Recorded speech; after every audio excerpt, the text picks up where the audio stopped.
So I'd like you to just relax into this body, the island of your body, and feel as if you are a part of a beautiful chain of islands, but you are you. And take a breath in.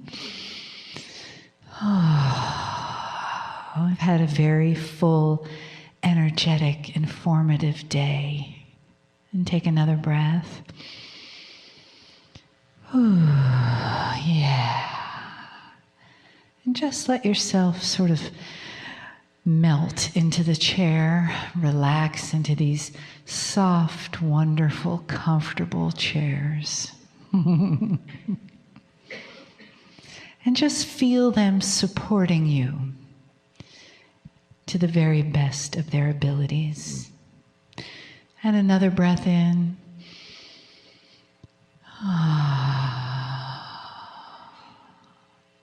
Feel your feet resting on our beautiful Mother Gaia.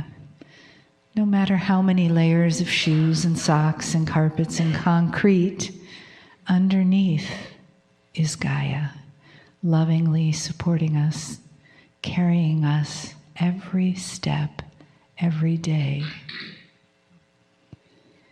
And the big hug that comes around this beautiful planet from without our galaxy that says, dear humans, you are here.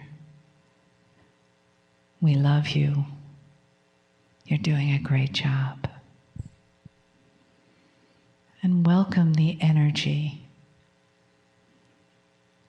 the loving energy, the informative energy of our beautiful guide, Kryon, as these words come to you that give us so many treasures and so many gifts. Greetings, dear ones. I am Kryon of Magnetic Service. The real message that I had for all of you was given this morning. But it has to do with the unknown, does it not? That there is a system that you have within yourselves which hides. A consciousness of the body that stands ready to assist you. Should you wish to start a process of what I would call not enlightenment, but of becoming bigger in what you know. Bigger in what you know. That pulls you forward and shows you things, that puts you in the right place if you listen. Now, this is hidden from you. As much is hidden from you. This particular channel, this evening, will not be an endurance event. In fact, it's a fun one, if you want to use that word for myself. Now, my partner doesn't know where we're going here. And if he did, he probably would not want to go there. Because it begs controversy within anyone who is listening, reading. But I've got to say the things that I've got to say. Here is the premise of tonight's teaching. Everything that you judge on this planet comes from the resource of what you know. And that then biases the result of the judgment.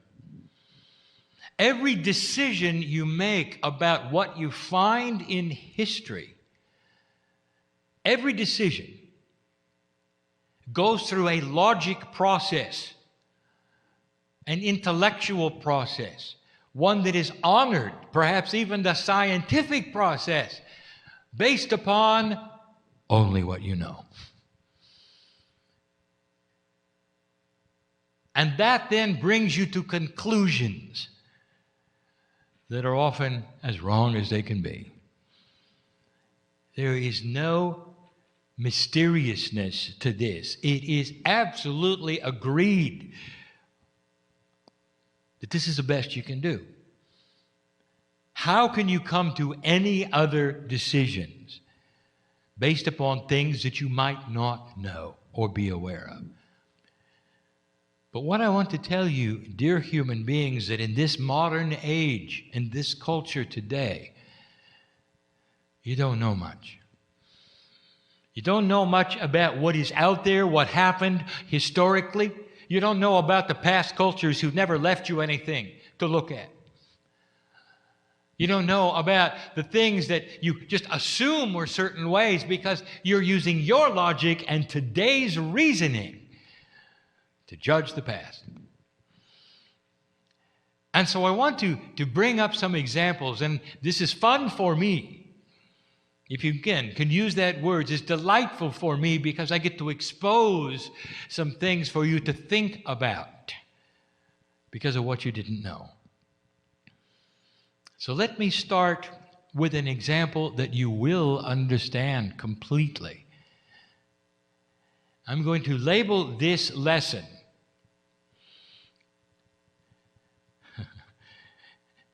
Ancient Energies Frozen in the Past. Ancient energies frozen in the past. Dear ones, cultures come and go. They learn certain kinds of things that are usurped by other cultures who can do it better. And the one culture will often drop the thing that the other culture doesn't need anymore. And in the process, hundreds of years will go by without the internet, nothing to look up, nothing to see, and these things are forgotten. Imagine for a moment you're a caveman. Imagine for a moment that as a caveman you come across a capsule from the future. And in that capsule, and my partner is giving me this now because he knows where this is going. In that capsule is a Sony Walkman. Now this is an audio cassette player. What does the caveman think of it? Has no idea. Absolutely no idea. Has no concept of what it might be. None. Now turn the page. You have a 7 or 8-year-old at home, and you give them a package, and in it is a Sony Walkman. They will have no idea what it is. And if you told them that it was a music player, they still would have no idea. They'd push the buttons, they'd open the case, they would look at it, and there would be a frown. No concept. And then if you went so far as to tell them what it was and what it did and show them a cassette that actually could create and contain an entire album of music, they would roll their eyes. Because they've got a device, a fraction of that sound, that size, it'll play 100 albums of music. It's not in their consciousness. They have never seen it. The cassette player, frozen in time. The ancients don't know what it is, and the kids don't know what it is. What's going to happen to that? If you removed the internet, it would be lost. The whole process of what took place in those years that would play music in that fashion, the technology, the reasoning, the science would be gone. Today you archive everything. And so this day, that will not be lost. But that's not what I want to talk about. That is the example that I wish to talk about. A technology frozen in time. One that is no longer used, but forgotten. Is it possible that there are others? And I don't want to talk about technology now. I would like to talk about processes, cultures, beliefs, what you don't know. Now, your DNA is not working very well, less than 40%. And so when you see certain kinds of things, you're not able to pull on the akasha. You can't go in and get the truth. You can only make decisions based on what you know. There's a place on this planet where the Indigenous have created roads that go nowhere. First discovered from the air, they are so long, they are so straight, they are so accurate, and they go nowhere. And you take a look at the craftsmanship that went into them, and you can even see some of them were paved beautifully. Straight as you can make it. And they go for sometimes hundreds of kilometers. And they go nowhere. What do you think of that? And so the human being summons up the highest logic possible. And they may form committees. And they may look at all the possibilities of what those roads were for. And they will say, well, they did not have vehicles, so there was no reason for them to really build roads at all. Especially not that straight that went not even to another city. They simply went. Interesting, when you view them from the air, they look oddly like runways. Runways. So the next logical thought, because humans have runways now, is that they are runways from the past. The next logical thought is that they exist because something needs runways. What is it? Flying craft. Aliens. Do you see the logic here? Do you understand what I am saying? That you, as human beings, are viewing that culture from your point of view and not theirs. So there is an entire group of humanity that looks at the long roads, we won't even identify them, created by the ancients, and you will say they were runway, those from the stars. So I'll tell you what they are, and I'll tell you the folly of what you decided they are, and that's fun for me. Not fun for my partner, fun for me.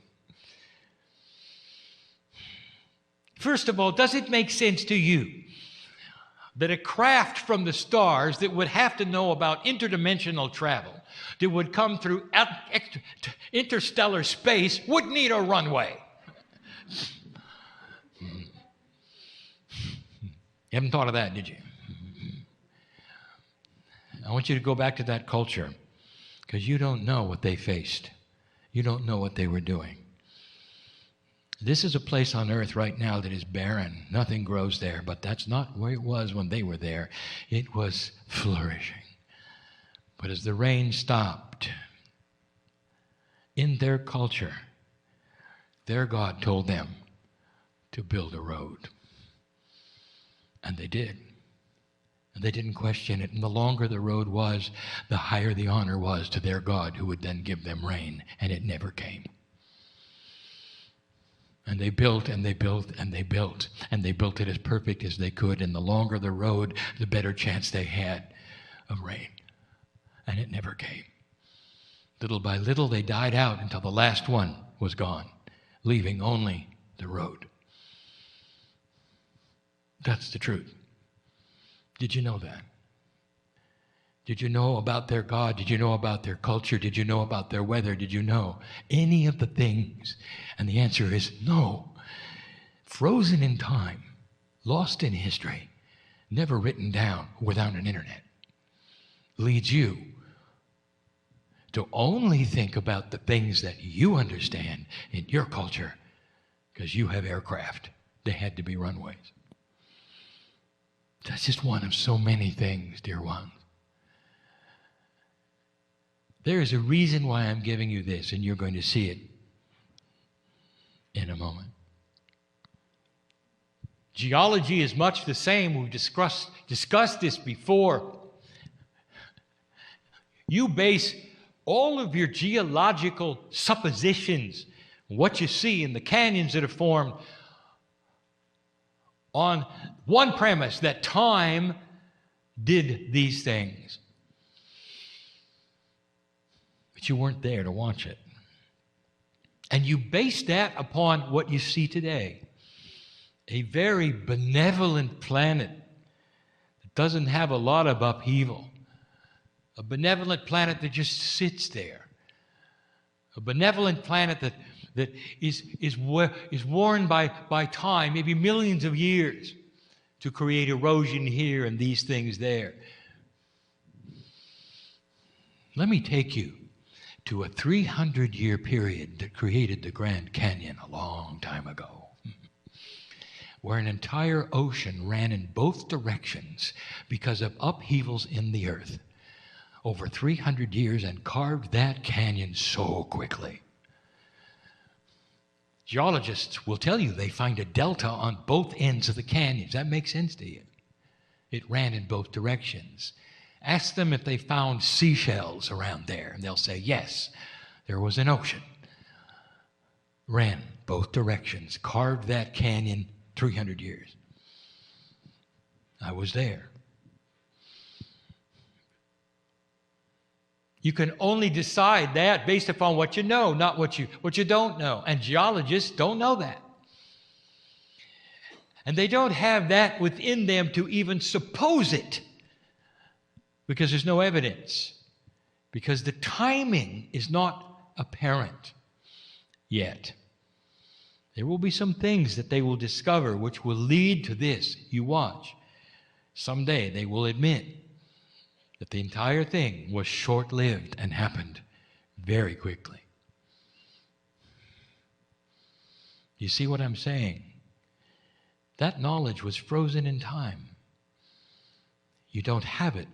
You didn't have pictures of it. You don't have that today because the earth is quiet instead of one that is dynamic. And so you suppose that all of it was done over millions of years of a little river that carved the whole thing. It didn't. The ancients created huge, enormous structures. They had blocks of granite that weighed tons, taken from quarries a long distance away, building monuments that would seem impossible today. And so you look at them and you say, it was impossible. They couldn't have done it. They didn't have the technology today. There's no way they could have built them without certain kinds of machines. And that is your decision. And so how do they do it? Well, again, they had to have help. They probably had levitation devices from outer space. Now I'm going to break a paradigm and tell you a truth, and you may not believe it. No, they didn't. The paradigm of your culture is everything has to be done quickly and efficiently. I'd like to tell you about their culture. Do you understand that they built monuments to kings who are not born yet? And you know how long they took? Lifetime. Do you know how many men were involved? Hundreds of thousands. Take this block of granite over there. It's fine. Take a couple of years and do it inch by inch. Pull it with sticks and ropes. We don't care how long it takes. Sometimes they were slaves. Oftentimes they were not. They were voluntarily there to help their king, the one who was in the womb of the queen. The one who would have a pyramid, perhaps, or another kind of a structure, perhaps, when he died. And they would give 2-3 weeks a year all over the country. By the thousands they came to pull the ropes, to grease the poles.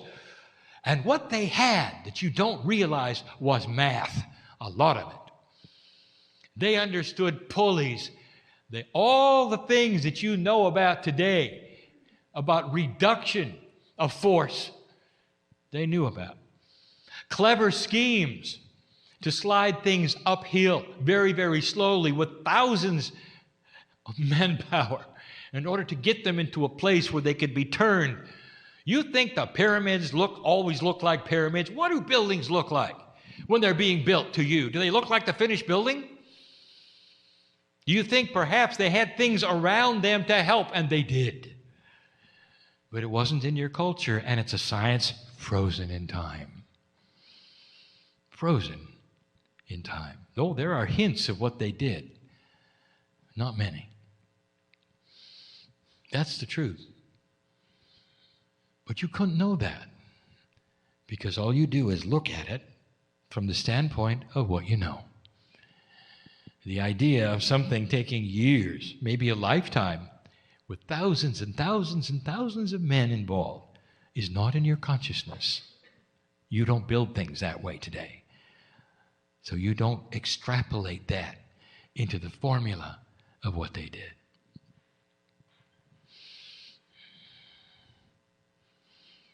We told you that the Lemurians had temples of rejuvenation on the top of Hawaii. It was one mountain, lifted up by the bulge that took place. There were glaciers up there.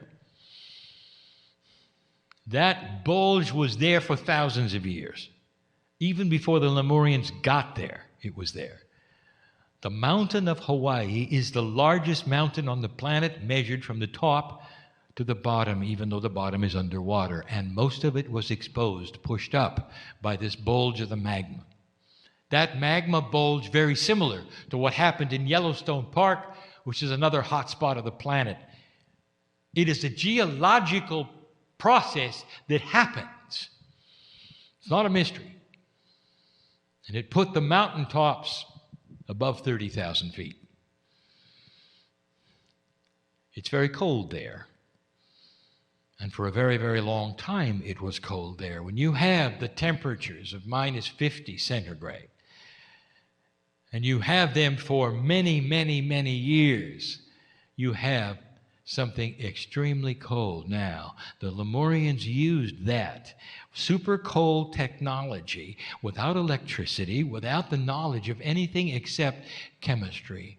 You can extrapolate heat out of anything with certain kinds of chemistry, lost in time, frozen in time, no pun intended.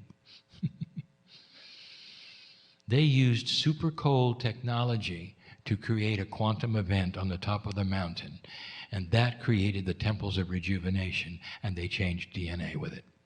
They were able to actually manipulate mass through super cold technology. You are just discovering it today. But there are those who would say it's impossible. They could not have done these things without computers, without electricity, and you name it, all based upon what you know today to be your reality and not what you don't know. I'll give you the final one. And that's what we want to talk about. Dear human being, you think you know a lot about health, don't you? You got the most modern science, but there are things you don't know. Can you imagine being part of a health system that didn't know about germs? And then when that discovery took place, everything changed. Can you imagine what it might have been like on the battlefields, even with the best doctors, without the knowledge of germs? No matter what they did, the troops died. Because they didn't understand about sterilization and microbes or any of those things. Nothing. until they got that information, and then suddenly it all changed. So here's the premise of the day. Is it possible, dear human being, that you've lost something along the way? Do you have any idea what's in the forests of this earth? The shamans knew. They could heal almost anything. Gaia cooperates with certain kinds of energies, and the shamanic energies of the planet were very invested into knowing about what I will call the chemistry of the plants. Within the cooperation of the Gaia system are the cures for all diseases. Did you know that? And they were able to cure so many things right from the earth naturally. No side effects, no artificialness, no manufacturing. You've heard of this. They were seen as strange, and so they lived on the edge of the village. And everything they knew was lost. It was lost with modern ideas of God. It was lost when they would heal somebody and it wasn't understood, and so they became evil. Completely gone. Now, here you sit. It was frozen in time. And now everything you have is artificial. Almost. Now, here is the crux. My partner today did something I asked him to do. He spent time presenting to you what the new human being might look like. When you start to increase the percentage that DNA is operating at, you start to have the premise of children capturing the Akash, no longer having to learn to walk or to read. And they're doing it within a small amount of time, less than 2 years old, because they are remembering what they already knew. Now, this is new. So let us go to the next step, old soul. How many of you were shamans? Are you starting to understand this? Coming from the old soul group, in the next 2 generations of this planet will be a remembrance of frozen technology. You'll remember the chemistry that extracts heat. You'll remember the botany of survival. And it will come to you in pieces and parts, and there will be certain ones of you who will become famous for the discoveries that are simply remembering what used to be. The beginning of a revolution, not in medicine, but in the relationship to the forests, will start to occur. And these things will be pulled out of the remembrance of the shamanic energies and information that so many of you participated in. And the biggest difference of why you're remembering it now and not later is because now it's safe. And 3 years ago it wasn't. And that is the difference between then and now. I give you these examples today of some of the foolishness that you see, of the predisposed decisions based upon only what you know instead of what you remember from the past. And that is going to change. The higher the DNA starts to work, the more remembering will take place. And the remembering is going to happen from one specific group, the shamanic group, the old souls, the ones who would sit in a room like this all day long, listening to a talking head on a beautiful day. Why are you here? Why are you here? Because you want to know more, don't you? Can't you feel it? Can't you feel it? It's in there. You know it is. I want you to drop into the core and begin to develop the intuition that you have. Dear ones, the old souls, not the ones who are yet to be born, but the ones who are here, are going to find these things, are going to present these things, remember these things, start to use these things. And it's not going to be opposed. Did you hear me? It is not going to be opposed. There'll be too many of you. It's going to be received very well. It's going to help heal the planet. That's a good message. There is a place for chemistry, for elegant chemistry. There's a place for the elegance of natural solutions. It all can be used together in balance. We always told you that. One will not usurp the other. But it's time to remember how to heal yourself from Gaia, with Gaia, through Gaia. Now you know why it's part of the 9 attributes of the human being. And that is the message for today. One that may be remembered by many, studied by a few. I am Kryon in love with humanity. I know what's coming. I've seen it before. Don't let the attributes you see around you fool you into believing things are not getting better. I told you that the old energy will fight back. There are so many humans who want to draw it back to the way it was, dear ones.